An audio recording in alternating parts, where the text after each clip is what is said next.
الحمد لله وكفى وسلام على عباده الذين اصطفى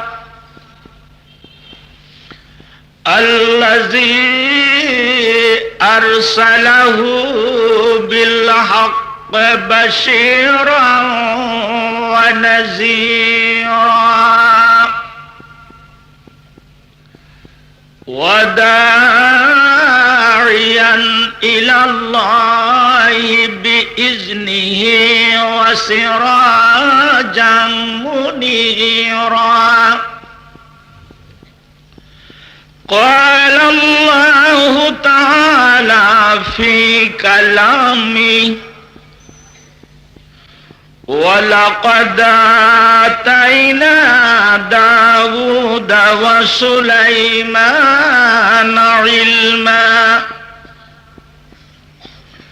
وقال الحمد لله الذي فضلنا على كثير من عباده المؤمنين. صدق الله مولانا العظيم. إن الله وملائكته يصلون على النبي يا أيها الذين آمنوا صلوا عليه وسلموا تسليما. اللهم صل على سيدنا مولانا محمد وعلى آل سيدنا مولانا محمد.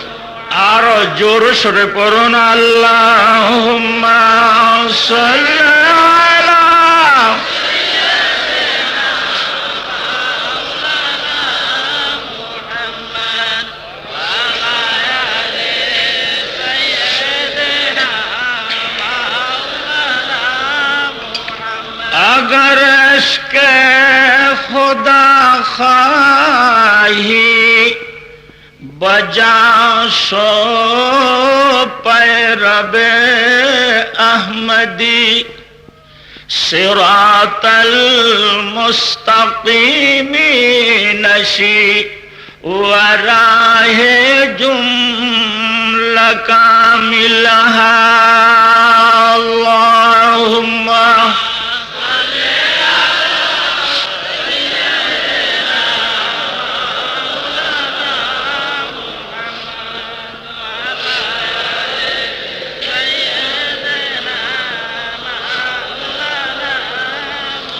नशीबर किश्तिए शरअ बेरो सालेह दरी दरिया वगर नामी बुरद मोजश नबीनी रोए साहिलहा। अल्लाहुम्मा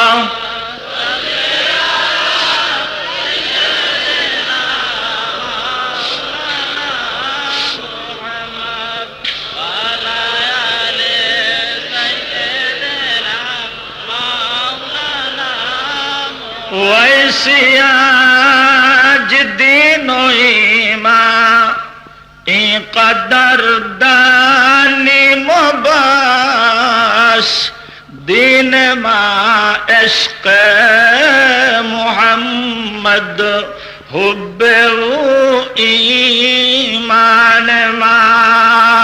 अल्लाहुम्मा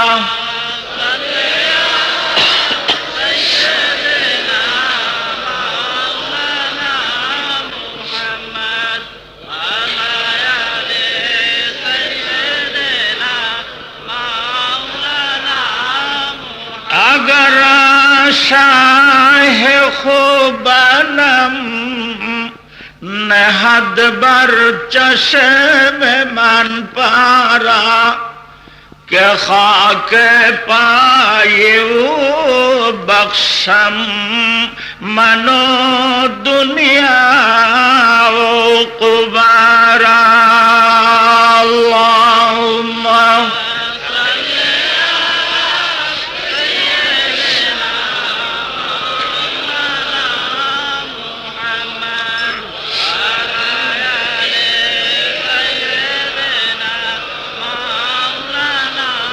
फरोग दो दयालम चराग दीदे आदम रदीफे ईसा मरियम इमाम यूसुफ मूसा अल्लाहुम्मा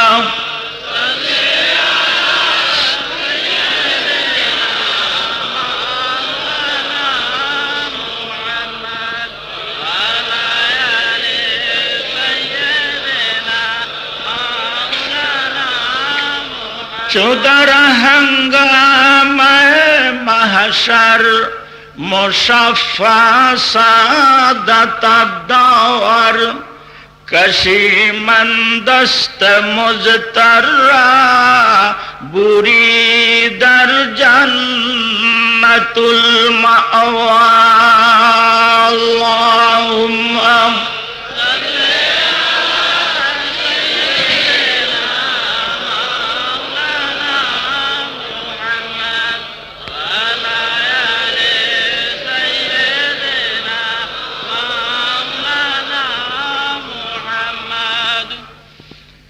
अम्मा बाद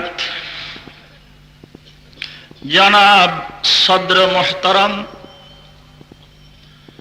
मुअज़्ज़ज़ उलामा हजरात दूर दूरांतर থেকে আগত সম্মানিত সুধী মণ্ডলী উপস্থিত ব্রাদারানে মিল্লাত ব্রাদারানে ইসলাম আমার স্নেহের আদরের যুবক ও ছোট ভাইরা পর্দার আড়ালে সম্মানিতা মা ও বোনেরা আসসালামু আলাইকুম ওয়া রাহমাতুল্লাহি ওয়া বারাকাতুহু।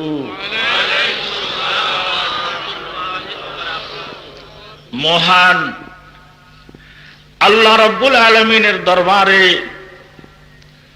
অসংখ্য অগণিত শুকরিয়া আদায় করছি।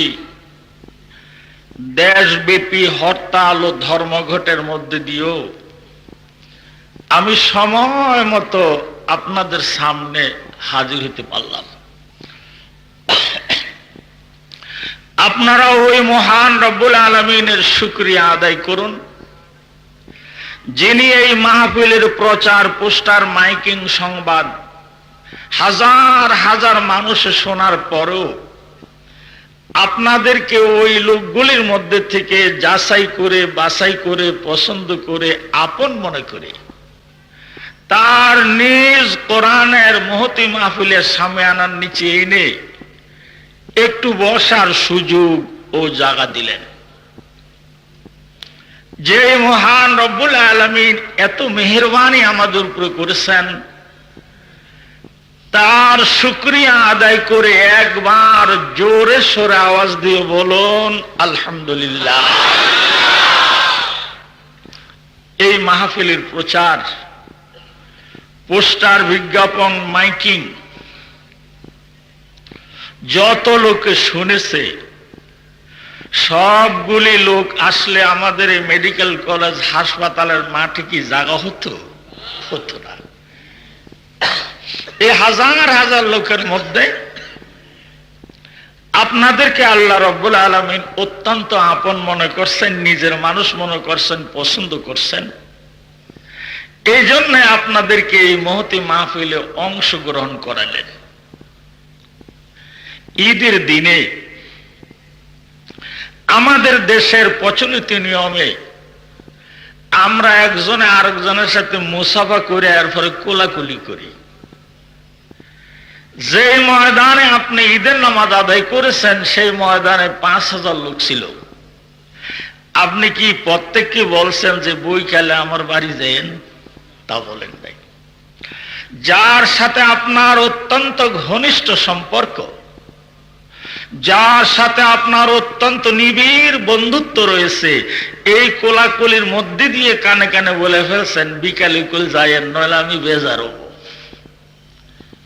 ঠিক আল্লাহর কোরআনের মাহফিল যখন কোন এলাকায় হয়, আল্লাহ রব্বুল আলামিনের সাথে যার গোপন সম্পর্ক, অত্যন্ত ভালোবাসা, তাকে আল্লাহ কানে কানে কই দেয় যে আমার মাহফিল অমুকখানে হবে, তুমি কুল যাইও।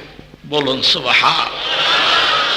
কেরামত কর দিয়া जो खदमत पसंदी, কেরামত কর দিয়া जो खदमत पसंदी, बतौफीक सुजूदम सिर बुलंदी, घर से सिजदा जमीन फर्श हुदा, आसजूदम बरफ्ते अर्श खुदा, दिले मुस्तर से पुसाए रौनक बज़्म, मैं खुद आया नहीं लाया गया हूँ। आज शुक्रवार গেল। বলেন তো আমাদের বরিশাল শহরের সব মুসলমানের ছেলে কি জুমার নামাজ পড়ছে? কথা বলেন, পড়ছে? যদি সব মুসলমানের ছেলে জুমার নামাজ পড়তো, আমাদের এই মসজিদে কি জায়গা হতো? যার সিজদা আল্লাহ রাব্বুল আলামিন পছন্দ করেছেন, যার সিজদা ডাইরেক্ট আল্লাহর আরশ মুআল্লার মধ্যে পড়েছে, ওই লোকে আজ জুমার নামাজ আদায় করতে পেরেছেন। বলেন সুবহান। শায়খুল মাশায়েখ পিরানে পীর হাজী ইমদাদুল্লাহ মুহাজির মক্কি রহমাতুল্লাহ আলাইহি জিয়াউল কুলুব নামক কিতাবের মধ্যে লিখেছে, আল্লাহর বান্দা যায় নামাজে সিজদা করে, আল্লাহর বান্দা পাটির উপরে সিজদা করে, আল্লাহর বান্দা দুব্ব ঘাসের উপরে সিজদা করে, কিন্তু এই সিজদা যায় নামাজে পড়ে না, পাটিতে পড়ে না, দুব্ব ঘাসে পড়ে না। এই সিজদা সরাসরি আল্লাহর আরশ আজিমের মধ্যে যেয়ে পড়ে। গরচে সিজদা জমিনে ফরশে হুদা, আসজুদম বেরফতে আরশে খোদা, আসজুদম বেরফতে আরশে খোদা। বিদায় শুক্রবার যাদের সিজদা আল্লাহ পছন্দ করছে, তারাই আল্লাহর সিজদা দিছে। আর এই কোরআনের মহতী মাহফিলের জন্য আল্লাহ যারা অত্যন্ত ভালোবাসছে, তাকে এই মাহফিলে অংশগ্রহণ করাইছে। বিধায় আমি সময় মতো আসতে পারছি, আপনারাও সময় মতো এসে বসতে পারছেন। এই জন্য মহান রব্বুল আলামিনের দরবারে আরেকবার শুকরিয়া আদায় করে সকলে জোরে সোরে আওয়াজ দিয়ে বলুন আলহামদুলিল্লাহ। হাদিস শরীফের মধ্যে বর্ণিত আছে, আল্লাহর কোন বান্দা আল্লাহর কোন নেয়ামত ভোগ উপভোগ করে আনন্দ চিত্তে যদি আলহামদুলিল্লাহ বলে, আলহামদুলিল্লাহ উচ্চারণ দিতে 8টা হরফ, সঙ্গে সঙ্গে আল্লাহ রাব্বুল আলামিন বান্দার আমলনামার মধ্যে 8.80টা নেকি লেখা দেওয়ার জন্য কেরামান কাতিবিনকে নির্দেশ দেন। আলহামদুলিল্লাহ বলে ওই মাহফিলের মধ্যে যদি বান্দা বসে থাকে, যতক্ষণ বান্দা ওই মাহফিলের মধ্যে বসা থাকবে, আল্লাহ রাব্বুল আলামিন ততক্ষণ পর্যন্ত তার রহমতের দরজা খুলে বান্দার অপেক্ষায় বসে থাকবে।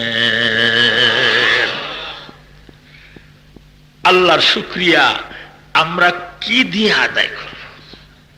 কুল লাউ কানাল বাহরু মিদাদাল লিকালিমাতি রাব্বি লানাফিদাল বাহরু ক্বাবলা আন তানফাদা কালিমাতু রাব্বি ওয়ালাউ জিনা বিমিসলিহি মাদাদা। আপনারা দক্ষিণবঙ্গের লোক, সাগর এলাকার মানুষ। উত্তরবঙ্গের লোকের থেকে এই কথাটা দক্ষিণবঙ্গের লোকরা ভালো বুঝবে।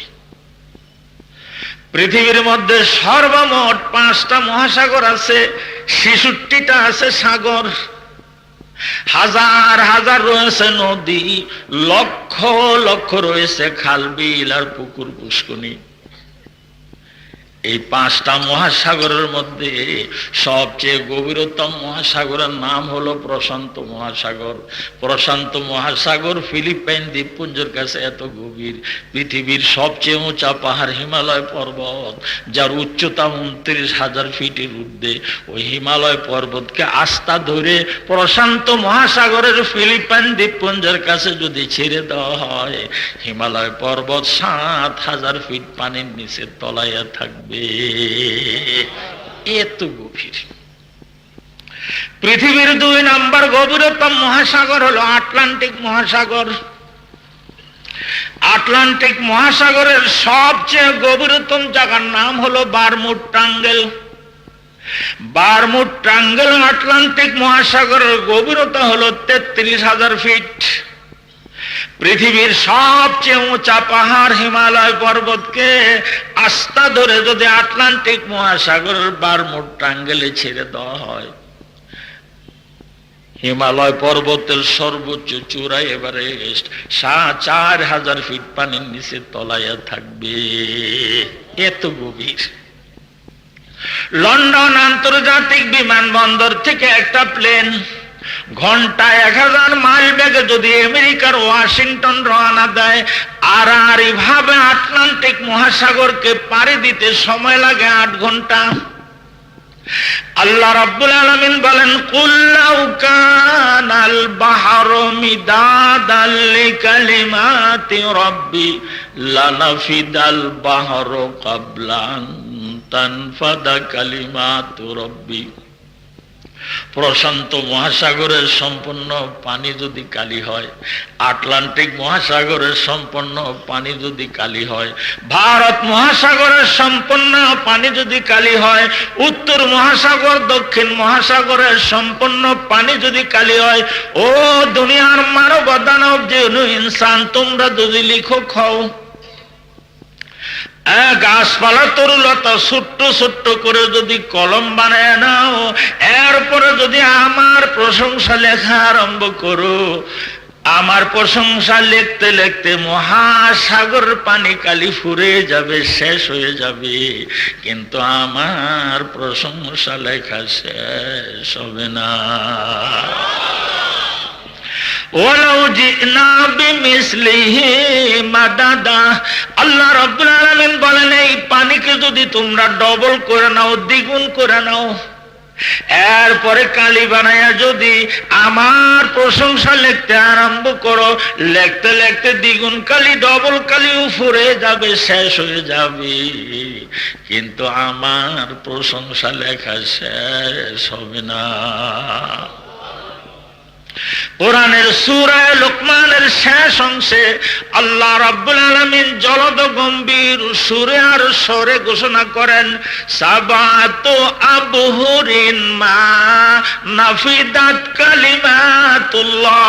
7 সাগরের পানিকে যদি তোমরা কালি বানায় নাও, এরপরে যদি আমার প্রশংসা লিখতে আরম্ভ করো, লিখতে লিখতে 7 সাগরের পানি কালি ফুরে যাবে, শেষ হয়ে যাবে, কিন্তু আমার প্রশংসা লেখা শেষ হবে না। সে আল্লাহর প্রশংসা। আমার মতো এক নাদান ব্যাককাল বিকুব মানুষ, জানি না লেখা পড়ি, আর আপনাদের মতো কতগুলি জ্ঞানী গুণী আল্লাহওয়ালা বুজুর্গ লোক, আমরা যদি সারা জীবন আল্লাহর প্রশংসা করি, আল্লাহর প্রশংসা করে কি শেষ করতে পারবো? তাই আমি বলছি, আল্লাহ, আমরা যা পারবো, যা আমরা পারবো না, যা আমরা কুলাবো, যা আমরা কুলাবো না, যা আমাদের পক্ষে সম্ভব, যা আমাদের পক্ষে সম্ভব না, সব মিলে জুলাইয়া তোমার শুকরিয়া আদায় করে বলছি আলহামদুলিল্লাহ। সব প্রশংসা কার? একটু দূর নামার সমালোচনা আছে। বিগত নির্বাচনে আমাদের এলাকার এমপি সাহেব, আপনাদের এলাকার না, আমাদের এলাকার, বিগত নির্বাচনে আমাদের এলাকার এমপি সাহেব সংখ্যাগরিষ্ঠ ভোটে সংসদ সদস্য নির্বাচিত হয়েছেন। 1-1.5 বছর যেতে না যেতে এমপি সাহেবের সমালোচনা আরম্ভ হয়। বিগত নির্বাচনে আমাদের এলাকার চেয়ারম্যান সাহেব সংখ্যাগরিষ্ঠ ভোটে চেয়ারম্যান নির্বাচিত হয়েছেন। 1-1.5 বছর যেতে না যেতেই চেয়ারম্যান সাহেবের সমালোচনা শুরু হয়।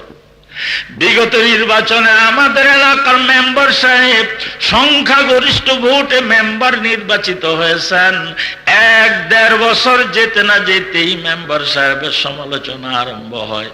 বিগত নির্বাচনে আমাদের এলাকার কমিশনার সাহেব সংখ্যাগরিষ্ঠ ভোটে কমিশনার নির্বাচিত হয়েছেন। 1-1.5 বছর যেতে না যেতেই কমিশনার সাহেবের সমালোচনা শুরু হয়, হয় না? আল্লাহ রাব্বুল আলামিন বলেন 1 বছর নয়, 1.5 বছর নয়, শুধু তোমরা মানুষ তাই নয়, আমার 18,000 মখলুকাতকে আমি খাওয়াই পড়াই। কোটি কোটি বছর ধরে আমার মখলুকাতকে আমি লালন পালন করি। আজ পর্যন্ত আমার কোন মখলুক আমার সমালোচনা করে না।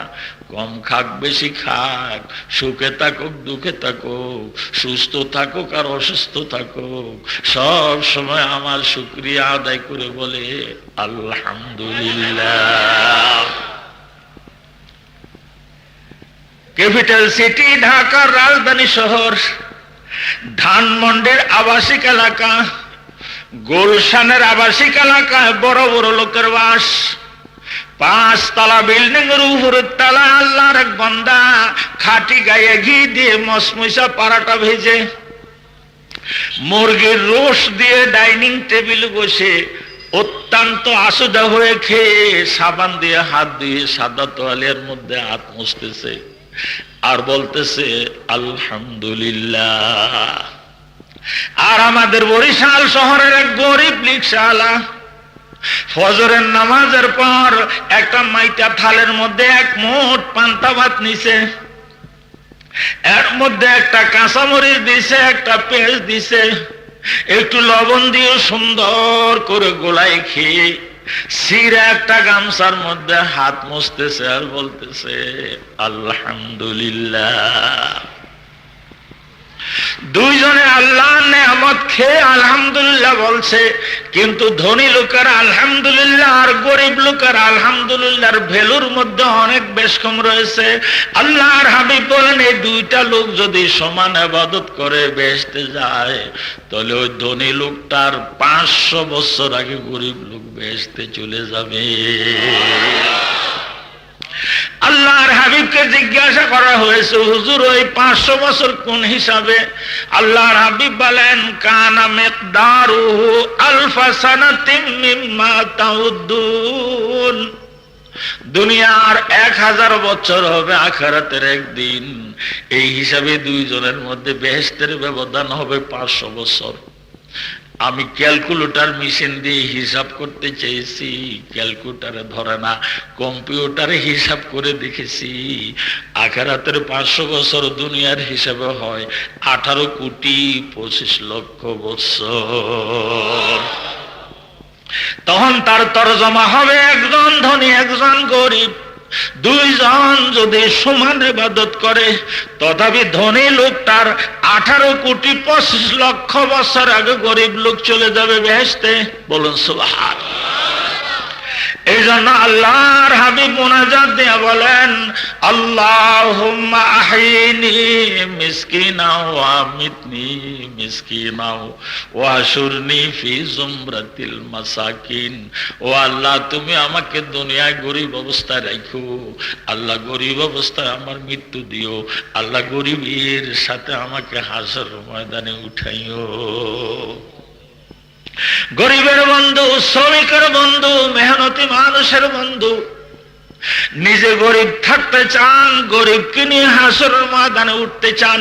সাহাবায়ে কেরামরা জিজ্ঞাসা করলেন, হুজুর এমন দোয়াটি আপনি কেন করলেন? আল্লাহর হাবিব বলেন, ধনী লোকরা হাসরের ময়দানে তাদের ধনের হিসাব দিতে দাঁড়ায় থাকবে, গরিবগুলি 18,25,00,000 বছর পূর্বে দল ধরে যখন বেহেশতে রওনা হবে। আমি যদি ধনীর কাতারে পড়ি, আমার গরিবরা কারে নেতা বানাইয়া বেহেশতের মধ্যে ডুববে। এদিক দিয়ে আল্লাহ রাব্বুল আলামিন ঘোষণা করে দিয়েছেন, হারামাল্লাহুল জান্নাতা আলাল আমবিয়ায়ে ওয়া আলা উমামিহিম হাত্তা ইয়াদখুলা হাবিবুহু ওয়া উম্মাতুহু সাল্লাল্লাহু আলাইহি ওয়াসাল্লাম। আদম হইতে ঈসা রুহুল্লাহ পর্যন্ত সব নবী এবং সব নবীর উম্মতের উপরে আমি আল্লাহ বেহেশত হারাম করে দিলাম, যতক্ষণ পর্যন্ত মুহাম্মদুর রাসূলুল্লাহ আমার হাবিব, আমার বন্ধু, তার দলবল উম্মত নিয়ে বেহেশতের মধ্যে ঢোকা শেষ না হবে, অতক্ষণ পর্যন্ত আদম হইতে ঈসা রুহুল্লাহ পর্যন্ত সব নবী আর সব নবীর উম্মতরে আমি গেটে দাঁড়া করাইয়া রাখবো। বিধায় আল্লাহ শুকরিয়া আদায় করুন। যারা গরিব মানুষ আপনারা অত্যন্ত ভাগ্যবান। এই যে 1 লক্ষ টাকা খরচ করিয়া ধনী লোকরা হজে গেল, মক্কা শরীফ থেকে আমাদের খবর দিল, টেলিফোন করলো, রেজিস্ট্রি চিঠি পাঠাইলো, এত তারিখে এতটা এত মিনিটে আমাদের হাজিদের ফ্লাইট আন্তর্জাতিক দিয়া বিমানবন্দরে নামবে, তোমরা আমাদের আত্মীয় স্বজন যারা আছো আমার ঢাকা থেকে আগে নিও, রিসিপশন দিয়ে নিও। চিঠি পাইয়া আমরা প্রথম বাইতুল মোকাররমে গেলাম। বাইতুল মোকাররমের নিচের তলায় হাজী সাহেবের বেটার জন্য 500 টাকা দিয়ে এক মালা কিনলাম, হাজির গলায় দেব। বিমানবন্দরের গেটে চাচা এসে দাঁড়াইছে, গলার মধ্যে মালা দিয়ে সবটি কদম বুসি করলাম। সোজা হইয়া দাঁড়ায় জিজ্ঞাসা করলাম, চাচা মিয়া বলেন তো আপনার হজ কবুল হয়েছে কিনা?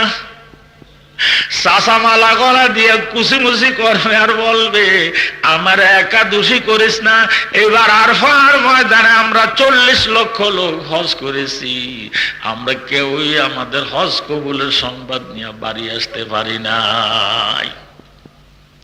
আল্লাহর হাবিব বলেন, আরফার ময়দানের হাজী সারা বিশ্বের থেকে যে একত্রিত হয়, 40 লক্ষ হাজী লক্ষ লক্ষ টাকা ব্যয় করে মক্কা মদিনা থেকে দেশে ফিরে কিন্তু হজ কবুলের সংবাদ নিয়ে বাড়ি ফিরতে পারে না। আল্লাহর হাবিব বলেন, ইয়া আইয়ুহান নাবিয়্যু ইন্না আরসালনাকা শাহিদান ওয়া মুবাশশিরান ওয়া নাযীরা। আমাকে আল্লাহ রাব্বুল আলামিন শুভ সংবাদ দেওয়ার জন্য পৃথিবীতে পাঠাইছেন। ও গরিব মানুষ রে, তোমরা জুমার নামাজ ঠিক মতো পড়ো, বাড়ি ফিরে আসলা আমি খবর দিলাম আল্লাহ রাব্বুল আলামিন তোমার একটা কবুল হজের সওয়াব দিয়ে দিবেন।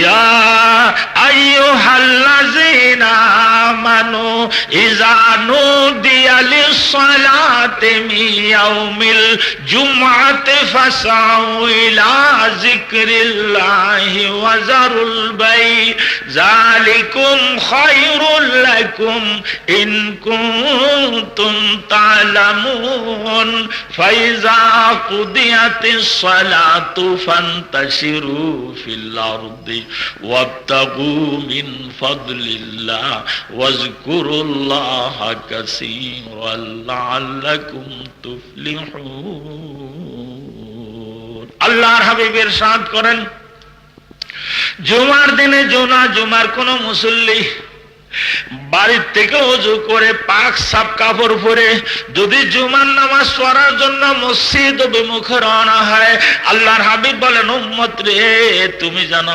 ইহরামের কাপড় পরা হজ করার জন্য মক্কা শরীফ রওনা দিলা।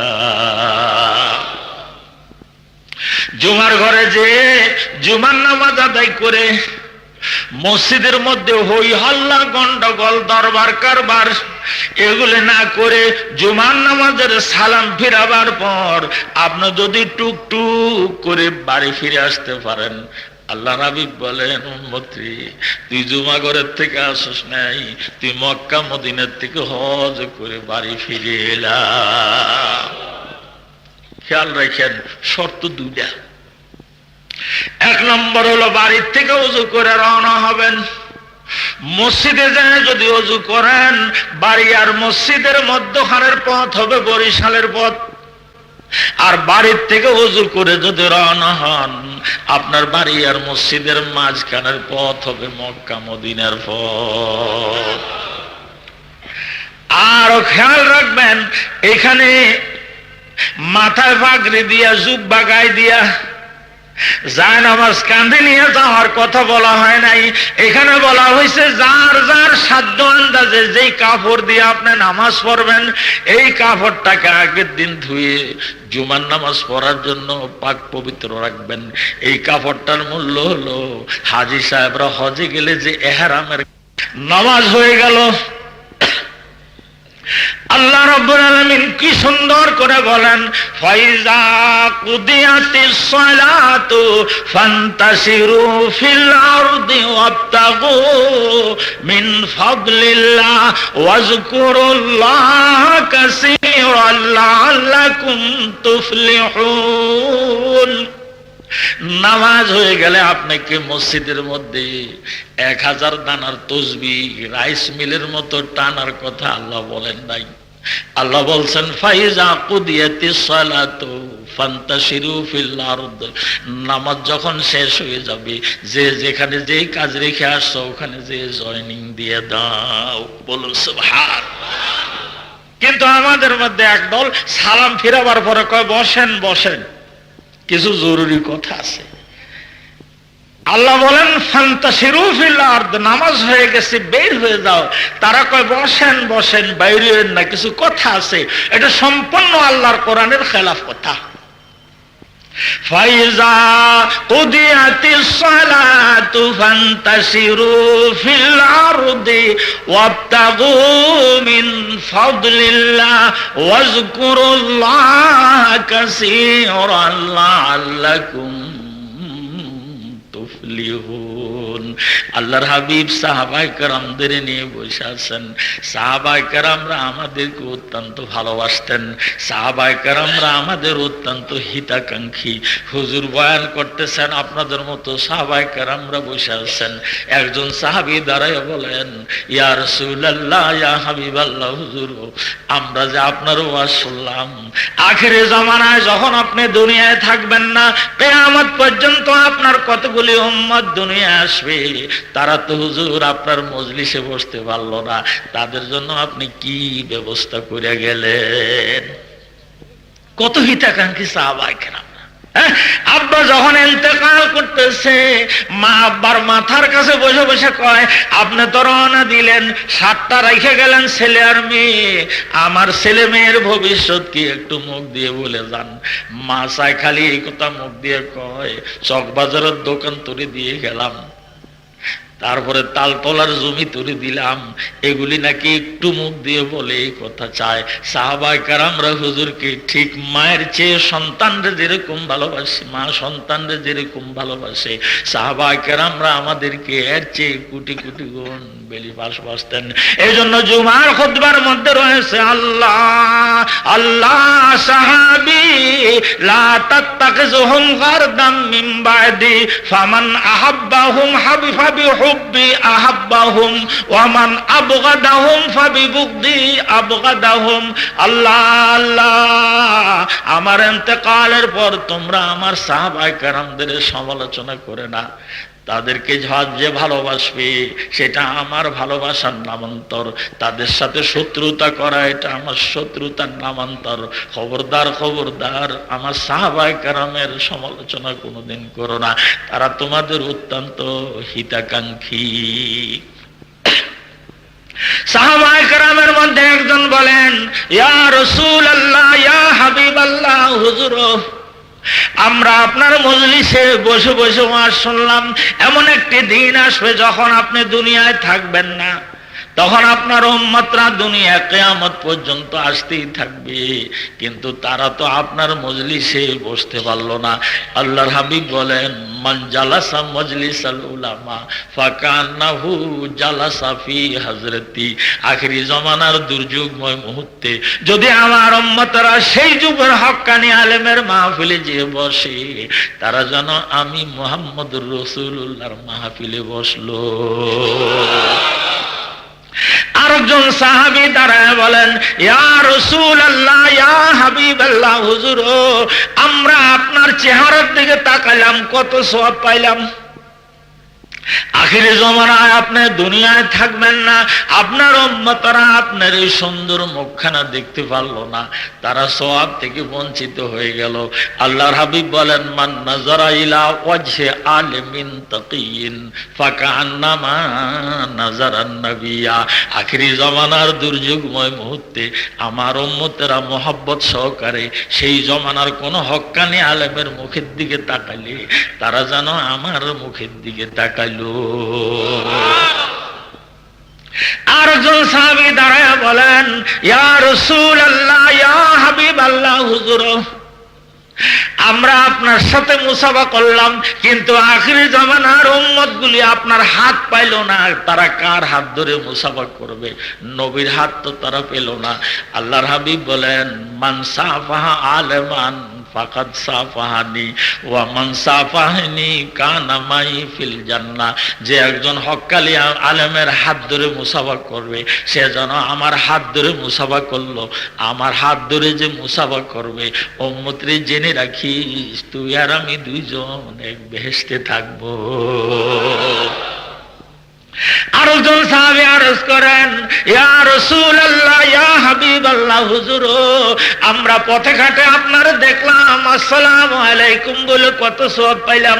আখির জামানার উম্মতগুলি আপনারে পথে ঘাটে পাইলো না, একটু শ্রদ্ধার সাথে সালাম দিতে পারলো না। আল্লাহর হাবিব বলেন, সালামুকা আলা আলেমে খায়রুম মিন ইবাদাতি আলফি সানা। পথে ঘাটে হক্কানি আলেমরে দেখি যদি শ্রদ্ধার সহিত সালাম দাও, আখিরি জামানার উম্মতরা জেনে রাখো আল্লাহ রাব্বুল আলামিন তোমাদেরকে 1000 বছর নফল ইবাদত করার সওয়াব দিয়ে দিবেন। আরেকজন সাহাবী দাঁড়ায় বলেন, ইয়া রাসূলুল্লাহ, ইয়া হাবিবাল্লাহ, হুজুর এটা হলো আমার মূল আলোচ্য পয়েন্ট। আমরা আপনার সাথে বদরের যুদ্ধে গেলাম, উহুদের যুদ্ধে গেলাম, খান্দক খায়বারের যুদ্ধে গেলাম। আমাদের মধ্যে যারা শহীদ হয়েছে তাদেরকে আপনি বিনা হিসাবে বেহেশতি বলে ঘোষণা দিয়েছেন। আমরা যারা ফিরে আসছে আমাদের গাজী উপাধি দিয়েছেন। হুজুর আখিরি জামানার দুর্যোগময় মুহূর্তে আপনি যখন দুনিয়ায় থাকবে না, আপনার উম্মতরা আপনার সাথে উহুদের যুদ্ধে, বদরের ময়দানে যে যুদ্ধ অংশগ্রহণ করে শহীদার গাজী হওয়ার সৌভাগ্য তাদের ঘটল না। হুজুর তাদের জন্য আপনি কি ব্যবস্থা করে গেলেন?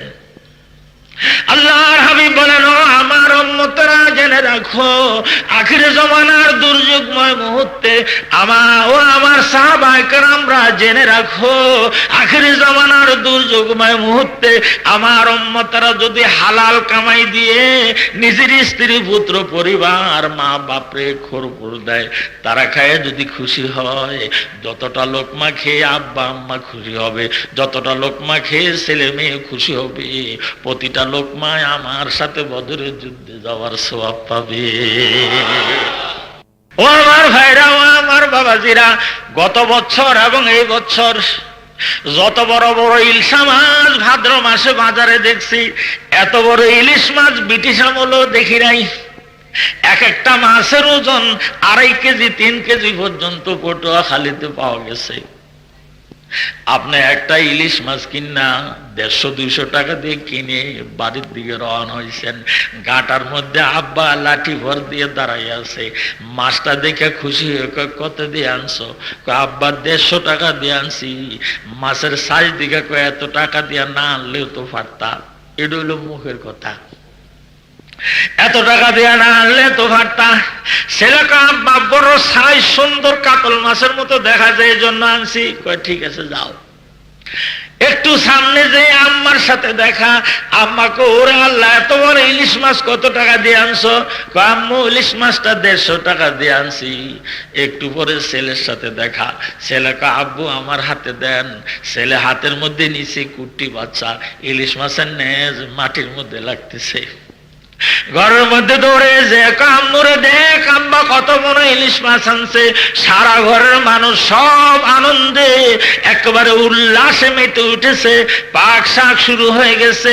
অন্যান্য দিন পাক হওয়ার পরে ডাইকে আনা যায় না। আজ দাদার দাদি আর নাতি আর বোন তারা দুইজনের 2 জোড়া সুন্দর করে ফিরে পাইতে খালি বারবার কয় আম্মু পাক হইছে নাকি। দাদা কয়, দাদি কয় বৌমারে পাক হইছে নাকি। বউ অন্যদিন ডাকে আনা যায় না, আজ 8 ঘন্টা আগে এসে ডাকা ডাকে আরম্ভ করছেন কেন? ওই যে মাছ দেখছে, হ্যাঁ সুন্দর করে 2 জোড়া, ছেলে আর মেয়ে 1 জোড়া, আব্বা আম্মা 1 জোড়া খাইতে বসে সুন্দর করে তাদের ইলশা মাছ খাওয়াইছেন। অন্যদিন যেই ভাতে 6 জনের হয়, আজ ওই ভাত 4 জনে শেষ করে ফেলছে। আর বউ খালি কয় তোরা কেমন খানা খালি, আমার তো আরেকবার রান্না লাগবে। এরপরে তারা আবার রান্না, স্বামী স্ত্রী 2 জন খেলো। আপনার আব্বা মুখ মিশো গল্প করে, ব্রিটিশ আমলে খাইছি আর এতদিন পরে খাইলাম। আপনার মা কয় কলজা ভরে খাইছি। আপনার ছেলে মেয়ে কয় দেখ পেট কত বড়, অন্য দিনের সে ডবল খাইছি। আপনার আব্বা আম্মা আপনার ছেলে মেয়ে যতগুলি লোকমা খাইয়া খুশি হয়েছে, প্রতিটা লোকমায় আল্লাহর হাবিব বলেন আমার সাথে যুদ্ধের ময়দানে, উহুদের যুদ্ধে, বদরের যুদ্ধে যাওয়ার স্বভাব তোমরা পাবা। বিদা নামাজ শেষ হয়ে গেলে বের হয়ে যাবেন। যে কাজ যেখানে রেখে আসছেন ওখানে যেন। নাঙ্গল রেখে আসছো কৃষক, নামাজ হয়ে গেছে নাঙ্গলের কুটি ধরো। অফিসার কলম রেখে আসছো, নামাজ হয়ে গেছে যে ফাইল লেখা আরম্ভ করো। দোকানদার পাল্লা রেখে আসছো, যা পাগলি দিয়ে আবার মাপা আরম্ভ করো।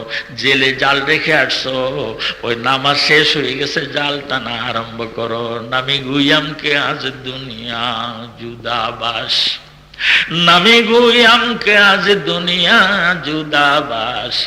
বাহার কারে কে বাসি বা খোদাবাস, বাহার কারে কে বাসি বা খোদাবাস।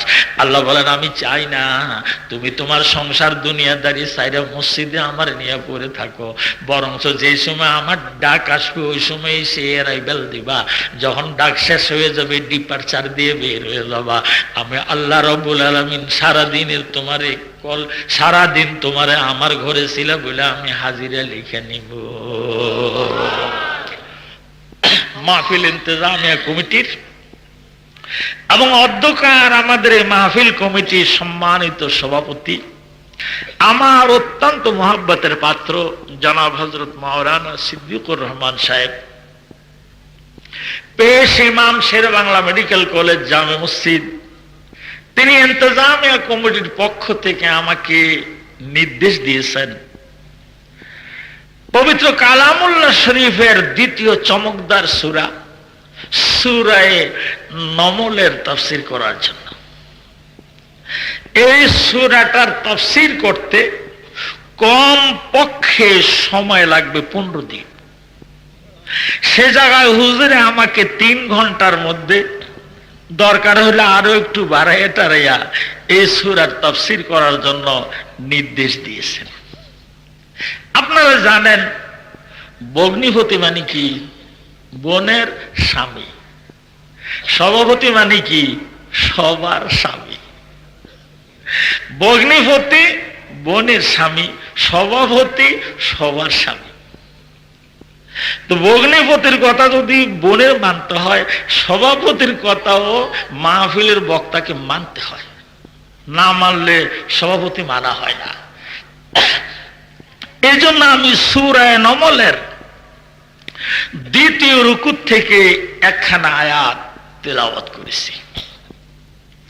এই আয়াত ধরে ধরে আমি এমন এক আকর্ষণীয় আয়াতের মধ্যে চলে যাব যেটাই বিংশ শতাব্দীর জ্ঞান বিজ্ঞানের আবিষ্কৃত লাস্ট রকেট বা ফাইন্ডার, যার ঘন্টায় গতি হলো 38,000 মাইল, তার চেয়ে দ্রুত সুইফট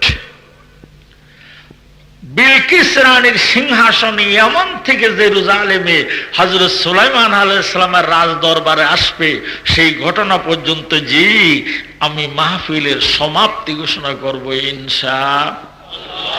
আল্লাহ যেন আমাকে বলার তৌফিক এবং আপনাদেরকে শুনবার মতো ধৈর্য দান করেন। সকলে একটু দোয়া করে কন্ত আমিন। আর জোরে বলেন আমিন। জোরে জোরে বলুন লা ইলাহা ইল্লাল্লাহ, লা ইলাহা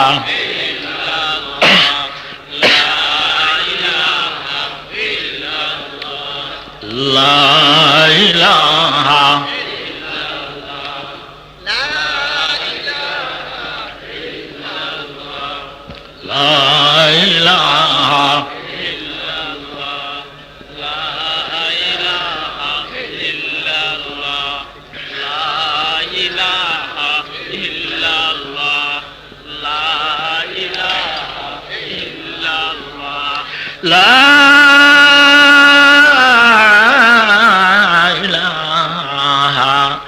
ইল্লাল্লাহু মুহাম্মাদুর রাসূলুল্লাহ,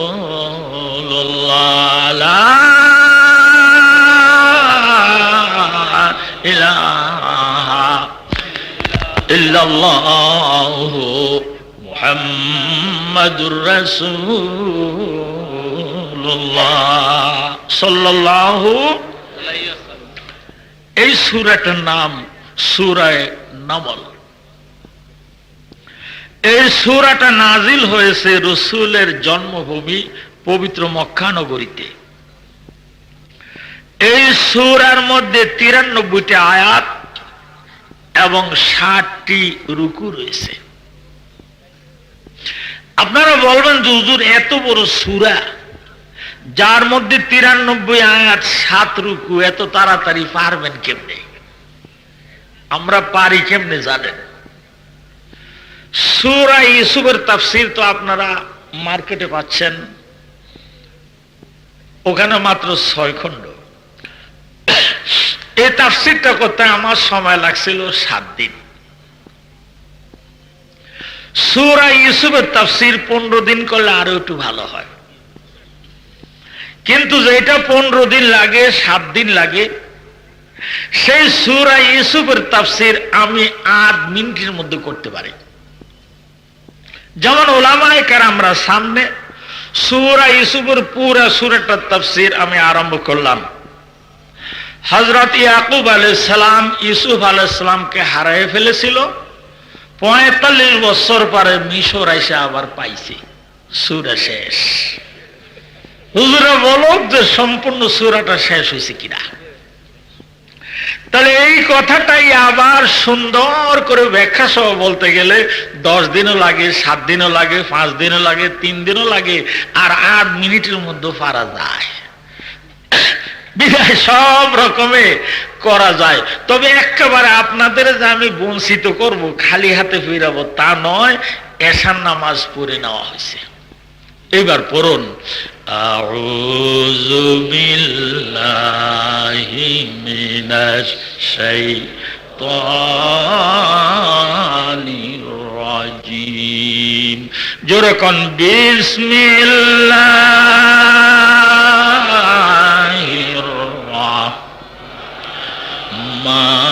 রাহমানির রহিম। বিতাড়িত প্রতারিত শয়তান থেকে আল্লাহর কাছে পানা চাই।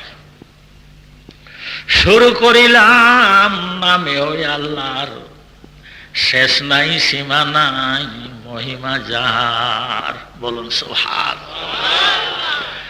আরম্ভ করিলাম নামে ওই আল্লাহর, শেষ নাই সীমা নাই করুণা যার। বলুন বিসমিল্লাহির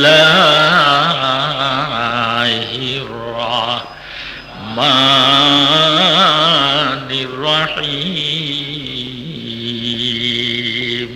আরম্ভ হলো। ধারাবাহিক আরম্ভের প্রারম্ভে সর্বপ্রথম আমাদের এই প্যান্ডেল এলাকাকে আমি ইউনিভার্সাল প্রফেট বিশ্বনবী মুহাম্মদুর রাসূলুল্লাহ সাল্লাল্লাহু আলাইহি সাল্লামের পক্ষ থেকে বেহেশতের বাগান বলে ঘোষণা করলাম। এটা বেহেশতের বাগান।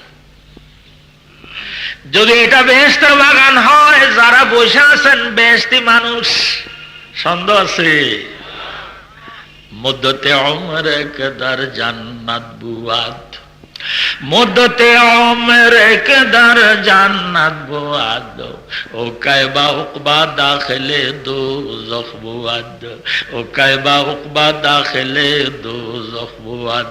যারা একবার বেহেশতের বাগানের মধ্যে এসে একটু বসবেন, আল্লাহ রাব্বুল আলামিন বেহেশতের বাগানে বসা মানুষগুলিকে ওই বাগানের থেকে উঠিয়ে নিয়ে কোনোদিনও নিজ হাত দিয়ে ধইরা জাহান্নামের আগুনের মধ্যে ফেলবেন না।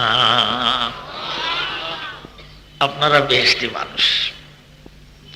এখন যদি কেউ বলেন, হুজুর এই মাঠকে বেহেশতের মাঠ, আর এই মানুষগুলিকে বেহেশতি মানুষ বলে ঘোষণা দেওয়ার ক্ষমতা অধিকার আপনার আছে কিনা? আমি আপনাদেরকে বলবো, বাংলাদেশ সরকারের পক্ষ থেকে বরিশাল জেলার উপরে আমাদের ডেপুটি কমিশনার সাহেব, জেলা প্রশাসক, তিনি যদি কোনো ঘোষণা দেওয়ার অধিকার রাখে, তাহলে হুজুর সাল্লাল্লাহু আলাইহি ওয়াসাল্লামের পক্ষ থেকে তার নায়েবে রাসূলরা এই উম্মতের মধ্যে ঘোষণা দেওয়ার ক্ষমতা এবং অধিকার অবশ্যই রাখেন। বলুন সুবহানাল্লাহ। যেহেতু হুজুর সাল্লাল্লাহু আলাইহি ওয়াসাল্লাম হলেন ইউনিভার্সাল প্রফেট, আল উলামা ও deputy prophet of the universal prophet of মুহাম্মদুর রাসূলুল্লাহ সাল্লাল্লাহু আলাইহি ওয়াসাল্লাম, যুগের হক্কানি আলেমরা হুজুর সাল্লাল্লাহু আলাইহি ওয়াসাল্লাম বিশ্ব নবী, ইউনিভার্সাল প্রফেট, আর যুগের হক্কানি আলেমরা হলো ডেপুটি প্রফেট, নায়েবে নবী। বিদায় বিশ্ব নবীর পক্ষ থেকে তার উত্তরাধিকারী নায়েবে নবীরা অবশ্যই ঘোষণা দেওয়ার অধিকার রাখেন। বলেন সুবহানাল্লাহ। হুজুর ইন্তেকাল হওয়ার সময় সাহাবায়ে কেরামরা জিজ্ঞাসা করেছেন, হুজুর আদম আলাইহিস সালাম ইন্তেকালের কয়েক ঘন্টার মধ্যে শীষ নবী হইছে, শীষ আলাইহিস সালাম ইন্তেকালের কয়েক ঘন্টার মধ্যে ইদ্রিস নবী হইছে, ইদ্রিস আলাইহিস সালাম আকাশে আটকা পড়ার কয়েক ঘন্টার মধ্যে নূহ আলাইহিস সালাম নবী হইছে, নূহ আলাইহিস সালাম 1450 বছর নবুয়তি করার পরে তিনি সন্ধ্যার সময় ইন্তেকাল করছে, ভোরবেলা ইব্রাহিম খলিল নবী হইছে। আপনি বলতেছেন আপনি ইন্তেকালের পরে কিয়ামত পর্যন্ত নবী আসবে না। হুজুর বলেন আপনার পক্ষ থেকে কথা বলবে কারা? আপনার উম্মতদের পাখার নিচে রাখবে কারা? আল্লাহর হাবিব বলেন, ও আমার সাহাবা কেরামরা, তোমরা ওই চিন্তা করো না, আল উলামা ওয়ারাসাতুল আম্বিয়া। বলেন সুবহানাল্লাহ। মঞ্চে গুয়াম ওয়াসফে আলী জানাব, মঞ্চে গুয়াম ওয়াসফে আলী জানাব, ও নিস্তে পয়গম্বর ওয়ালে দারাত কিতাব, নিস্তে পয়গম্বর ওয়ালে দারাত কিতাব। আলেমরা নবী নয়, নায়েবে নবী, কিন্তু নবীর কিতাব আলেমদের কাছে এখনো রয়েছে। বলেন সুবহানাল্লাহ। তাহলে এটা বেহেশতের ময়দান, বেহেশতের বাগান। আপনারা বেহেশতি মানুষ। সকলে জোরে বলেন আলহামদুলিল্লাহ। এখন আমি প্রশ্ন করব, বেহেশতি মানুষেরা কি সিগারেট খায়? বেহেশতি মানুষেরা কি বিড়ি খায়? মুনাজাতের পর গেটের মধ্যে যে কাজ করে যে একটা ধরান 555 K2,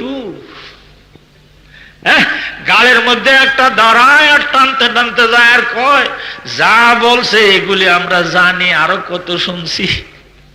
ওয়াজের থেকে যায় আর পথে পথে কয়, আজ হুজুরে যা বয়ান করলো এটা আমরা জানি। আবার আজকে গেলাম অমুক মাহফিলে যা ওয়াজ করছে এটা আমরা শুনি। আমি আপনাদেরকে একেবারে দ্বিত্বহীন কণ্ঠে জানাতে চাই, জানা শোনার নাম ইসলাম নয়, বরঞ্চ মানা এবং আমল করার নাম হলো ইসলাম। হ্যাঁ, বন্দা আছে বন্দেগী নাই, গুনাহ আছে তোবা নাই, জানা আছে মানা নাই, শোনা আছে আমল নাই। আমি আপনাদেরকে আজ ক্লিয়ার ভাষায় বলতে চাই, জানার নাম ইসলাম নয়, মানার নাম হলো ইসলাম, শোনার নাম ইসলাম নয়, আমল করার নাম হলো ইসলাম। যদি জানার নাম ইসলাম হতো, বাংলাদেশের সবচেয়ে বড় মুসলমান হতো নরসিংদীর শ্রীযুক্ত বাবু গিরিশচন্দ্র সেন। সে হয়তো বাংলাদেশের সবচেয়ে বড় মুসলমান। আপনারা হয়তো অনেকে কথাটা বুঝেন নাই। কোরআন শরীফ নাজিল হয়েছে আরবিতে মক্কায়। সর্বপ্রথম এর তাফসীর লেখা হয় মিশরে, অ্যারাবিক টু অ্যারাবি। এরপরে তাফসীর লেখা হয় ভারতে, অ্যারাবিক টু উর্দু। এরপরে তাফসীর ফার্সিতেও লেখা হয়, কিন্তু বাংলা ভাষায় কোনো তাফসীর লেখা হয় নাই। সর্বপ্রথম পবিত্র কালামুল্লাহ শরীফের বাংলা অনুবাদ এবং তাফসীর লেখেন টাঙ্গাইলের মরহুম মৌলভী নঈমুদ্দিন সাহেব।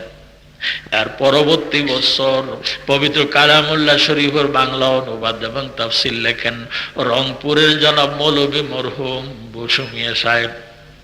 এর পরের বছর পবিত্র কালামুল্লাহ শরীফের বাংলা অনুবাদ এবং তাফসীর লেখেন ভারতের মেদিনীপুর জেলার জনাব মরহুম মৌলভী ঈমান আলী সাহেব।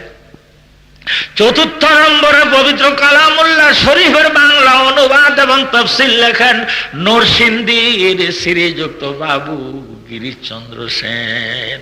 বলুন সুবহানাল্লাহ। 4 নম্বরে 5 নম্বরে পবিত্র কালামুল্লাহ শরীফের বাংলা অনুবাদ এবং তাফসীর লেখেন জনাব মৌলভী আব্দুল হাকিম সাহেব, যার বাড়ি হলো আমাদের ফরিদপুরের বর্তমান গোপালগঞ্জ জেলার নগর সুন্দরদী গ্রামের। এর পরবর্তী বছর পবিত্র কালামুল্লাহ শরীফের বাংলা অনুবাদ এবং তাফসীর লেখেন আমার শ্রদ্ধেয় উস্তাদ, বাংলার অপ্রতিদ্বন্দ্বী ওলি মরহুম হযরত মাওলানা শামসুল হক সাহেব ফরিদপুরি রহমতুল্লাহ আলাইহি। তাহলে 4 নম্বরে তাফসীর লেখছে গিরিশ বাবু। সেদিন আমি মাদারীপুর হেডকোয়ার্টার সদর শহরে আমার একটা মাহফিল ছিল। আমি যে বাড়িতে খাইতে গেছি, যে দেখি টেবিলের উপরে গিরিশ বাবুর তাফসীর। আমি খাওয়ার আগে একটু খুলে দেখলাম সূরা সফের মধ্যে উনি তরজমা লেখছেন ইয়া আইয়ুহাল্লাযীনা আমানু লিমা তাকুলুনা মা লা তাফালুন। ওহে মুমিন, তুমি এমন কথা কেন বলো যেটা তুমি কাজে পরিণত করো না। গিরিশ বাবু তরজমা লেখছে। আপনারা বলেন কোরআন শরীফের অনুবাদ তরজমা একজন হিন্দুর ছেলে হয়ে এত জাননেওয়ালা কোন জায়গায় আজ পর্যন্ত ওনার কেউ ভুল ধরতে পারে নাই। তাই বলে গিরিশ বাবু নিজের মুসলমান দাবি করে নাই, আমরা বাংলার কেউ নাকে মুসলমান বলে আজও স্বীকৃতি দেই নাই। তাহলে বোঝা গেল জানার নাম ইসলাম নয়, মানার নাম হলো ইসলাম। ও আজ বহু জানেন কিন্তু মানেন না। এই বরিশাল শহরে অগ্রহায়ণ মাস থেকে চৈত্র মাস পর্যন্ত কত মাহফিল হয়। সব মাহফিলের ওয়াজ একখানে ঘুরিয়া স্টিমার ঘাটে মাপলে কয় লঞ্চ বুঝে হয়ে যাবে, এত ওয়াজ শুনছেন। আলায়া শামসুতি বিরিজি কেরামতি দরিয়া আলম ও বকুন মর্জি আমল কর দি দিগার চিজে নামি দালাম। আমার রাহবরে কামেল মুর্শিদ মুকাম্মেল দক্ষিণ বাংলার অলিকুল শিরোমণি আলহাজ হযরত মাওলানা শাহ সুফি সৈয়দ আব্দুর রশিদ চিশতি রহমতুল্লাহ আলাইহি পীর সাহেব কিবলা চলাভাঙ্গা দরবার শরীফ, তিনি শেষ ওয়াজ এটাই করছেন আলাইয়া শামসুতি বিরিজি কেরামতি দরি আলম বকুন মর্জি আমল কর দি দিগার চিজে নামি দানাম। ও আমার ভাইরা, ও আমার মুরব্বীরা, ও আমার বুজুর্গরা, ও আমার বাবাজিরা, হাকিমুল উম্মত মুজাদ্দিদ মিল্লাত মরহুম হযরত মাওলানা শাহ আশরাফ আলী থানভী রাহমাতুল্লাহ আলাইহি তারিমুদ্দিন নামক কিতাবের মধ্যে লিখেছে, একজন কামেল ওলির কেরামতির চেয়ে একজন ইমানদার ব্যক্তির আমলের মূল্য লক্ষ লক্ষ গুণ বেশি। আলায়া শামসু তিবরিজি কেরামতি দরিয়া আলম ও বকুন মর্জি আমল কর দি দিগার চিজে নামি দানম। হ্যাঁ, হাকিমুল উম্মত মরহুম হযরত মাওলানা আশরাফ আলী থানভী রাহমাতুল্লাহ আলাইহি তালিমুদ্দিন নামক কিতাবের মধ্যে লিখেছে, হাসরের ময়দানে কেরামতি দেখানো ওলিরা বসে থাকবে, আর আমল করা ওলিরা তাদের সামনে দিয়ে হেঁটে হেঁটে লক্ষ লক্ষ বছর আগে বেহেশতে যাবে। ওনারা দাঁড়িয়ে তখন বলবে, হায়রে কি করলাম, দুনিয়া কেরামতি দেখে সময় নষ্ট করছি, যদি আমাদের বন্ধুদের মতো আমল করতাম তাদের সাথে লক্ষ লক্ষ বছর আগে বেহেশতে যেতে পারতাম। বয়েল মজাহির বাতিন এগানা, বয়েল মজাহির বাতিন এগানা, হাকিমুল উম্মতে কুতবে জমানা, হাকিমুল উম্মতে কুতবে জমানা, বহক হযরত আশরাফ আলী শাহ কে আব্দাস আশরাফ ওয়ালা ওজিজা। এই যুগের শ্রেষ্ঠ কুতুব মুজাদ্দিদ মিল্লাত তিনি বলেন, একজন কামেল ওলির কেরামতির চেয়ে একজন ইমানদার ব্যক্তির আমলের মূল্য অনেক বেশি। যেরকম সুবহান।